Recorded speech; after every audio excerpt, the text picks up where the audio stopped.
Can AI fix my golf swing? I don't know, but it needs fixing bad. You may have seen my video in January at the PGA show. Uneekor announced their AI trainer software that works with their view software. I got to demonstrate it then, but now the beta version is available to all Uneekor users. So that's what we're gonna do today. We're gonna try it out. I'm gonna show you how it works and see if there's anything that I can use to make improvements. Let's get started. I'm just gonna make a golf swing and then we'll go into the software and take a look. Got a 7-iron, I've got a new session open.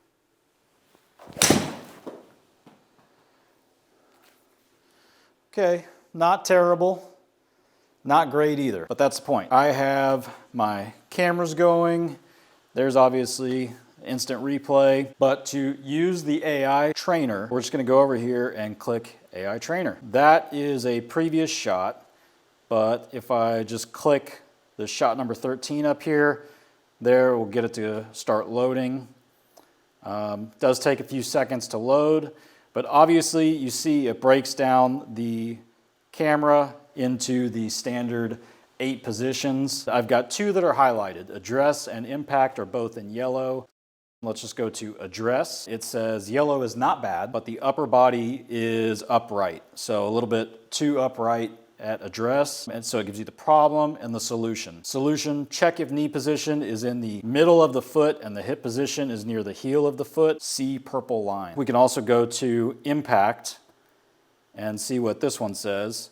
Lifted head position is lifted compared to the setup, and hip early extension. Hip is moved forward and vertically up, so hip extension at impact. And then of course there are solutions for both of those things to check as well. Let's go back to address. It mentioned that purple line. We'll see if we can turn that on. But up here under visuals, if I click visuals, now I've got all these different things that I can turn on. So starting in current head position, torso axis, V-zone, hip vertical line, pelvic rotation, spine tilt, address body shape. That, I think, is the purple line. So I'm going to click that, turn that on. Now I've got a body position line. So it says, check if the knee position is in the middle of the foot and the hip position is near the heel of the foot. So at address, it's saying that my knee probably is, I don't know, a little too far forward. And the hip is, well, I'm not exactly sure. Hip should be over the heel, knee should be over the middle of the foot. So something to check there. Let's turn this off. I can turn them all on if you want. I'll just go ahead and show you that. Now it's all turned on and we'll go back. I just find that's way too much. I can't really see what I'm looking at with all of that. So I find that it's best to just kind of like look at the card and see if it references something and then just turn that one thing on. So let me turn them all back off and let's go to hip vertical line, turn that on. Go back to impact. So hip early extension, that's one that I'm definitely want to look at. And it says check if both arms are positioned behind the body while the hip angle is raised vertically during the downswing. See light orange single line. Check if hip movement is rotated while touching the hip vertical line compared to the setup. I'm gonna be honest, a lot of these solutions are a little bit hard to understand the way that they're written. I can see that at address, my butt is on this orange line. At impact, it is forward. So to me, that is early hip extension, and that's what I'm looking at. And then overall, it gives me a score of 84 out of 100. That's not bad, honestly. I've gotten much worse on some swings, but that is the down the line view. Can also go here to cam 2 and look at the face on view. And this kind of repeats the whole thing. Gives you a different score, could be different problems. And here we go. Everything looks good except the top. And it's telling me this one's actually red. It's not yellow, it's red. It says wrong, reverse spine angle. So the upper body is tilted and bent in the direction of the target at the top. At the top, my upper body is like this towards the target. Well, it should really just be upright, not bending towards the target. So that is something that I've had a problem with over time. Sometimes creeps in there. And then it also has yellow, not bad, lack of shoulder rotation. Shoulder rotation did not reach 90 degrees from the setup position at the top of the backswing. And that one is actually 90 out of 100, even though the top position is red. I find it to be a lot of information whenever you're looking at this. And of course, I just made one swing and spent, I don't know, 5 minutes dissecting all of that. What I've found over the last day or so messing with this is that it's kind of good to hit several swings and see which things pop up there consistently. And then maybe just pick one of them and see if I can do something to correct it. And just kind of go one at a time. One that's really bothered me,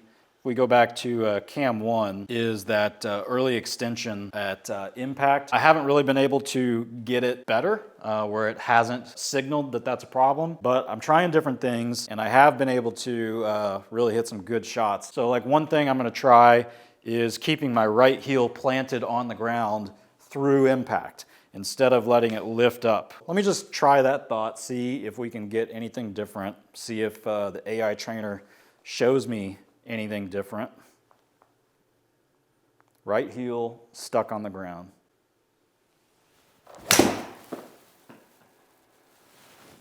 Well, pretty solid shot. I already had the AI trainer screen up, so it's going to go ahead and load this up.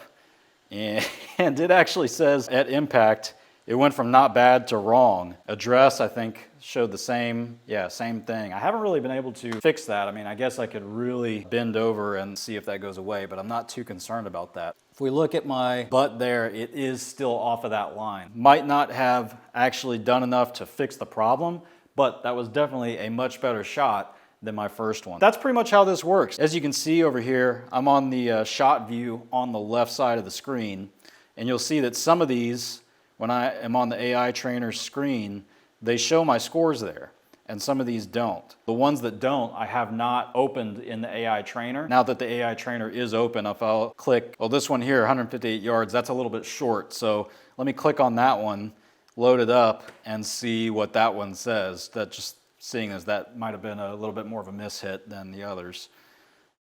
Same thing, upper body, upright at address, and hip early extension. So you can see that it's pretty consistent with kind of my swing faults. One thing I have found that I would suggest to Uneekor is to be able to like make these cards enlarge, because I would like to kind of zoom in and look at these much closer, especially with certain visuals turned on, so that I can see what's going on. There's right now on my laptop screen, pretty small, but what I can do also is just go back into the swing and just watch the replay like I normally would here, and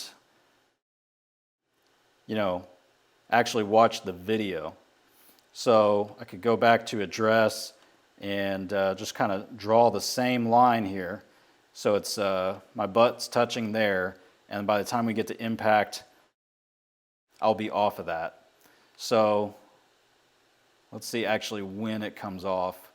Right there in the downswing, just moves towards the ball. That is something that you can do. I find that the, like those little pictures are too small. You can kind of get an idea of what it is and then go pull it into the video replay and try to get a better idea closer up. Just for fun, let's see if I can like completely correct that address position. It says my body is too upright. I have not been able to fix that, so let me just try to be really extreme about that and really bend down.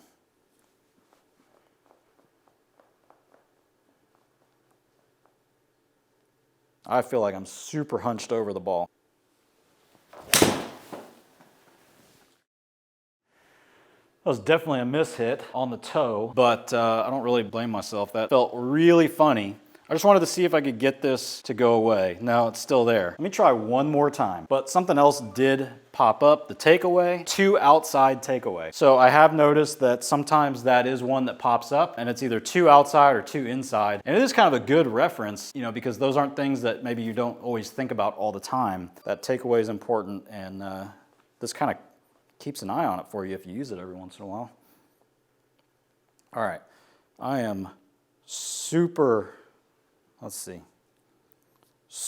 bent over. That one was super thin, bottom groove, didn't go very far. Did I get rid of this address card? I call them cards, I don't know why. They just seem like cards to me. Nope, upper body, upright. So my advice would be don't worry about the ones that are in yellow too much, but just look at those consistent ones. And if you don't think it's a problem, just ignore it. I guess my question is, how good is this gonna get? Where is it gonna go from here? I think there's a lot of opportunity to improve it and make it be really, really useful. It would be super useful to me, I think, if the solutions were a little bit more helpful. The solutions to me just kind of restate the problem. What would be amazing is if you like click on the solution and it pulls you up to a video explanation of it, or a couple of drills that you can do to try and fix that problem. That would be probably as good as it gets. But of course, you've got to have good instruction for that. A couple other things. This is, like I said, in beta. While it's in beta, it's going to be free. When it is, I guess, on full release, they did say that it was going to be an additional subscription. I'm not sure how much. They said that at the PGA show, but of course, you never know until it's fully released what's going to happen. The other thing is that this will only work in the Uneekor View software with Uneekor Swing Optics cameras. You do not need the Balance Optics pressure mat like I've been using, just the Swing Optics cameras. I will put a link to those in the description below. They are really nice cameras, and Uneekor needs them for a lot of their features. So the View software does work with third-party cameras, USB cameras, but for this feature specifically, you do need the Swing Optics cameras. I don't know if my swings are gonna get any better or not, but I do find it a pretty interesting feature, and I'm excited to see where it goes from here. So let me know what you think in the comments. Is this gonna replace your PGA Professional? I don't think so, but it is kind of nice as maybe a self-diagnosis tool. I don't know. Anyways, thanks for watching. See you in the next video.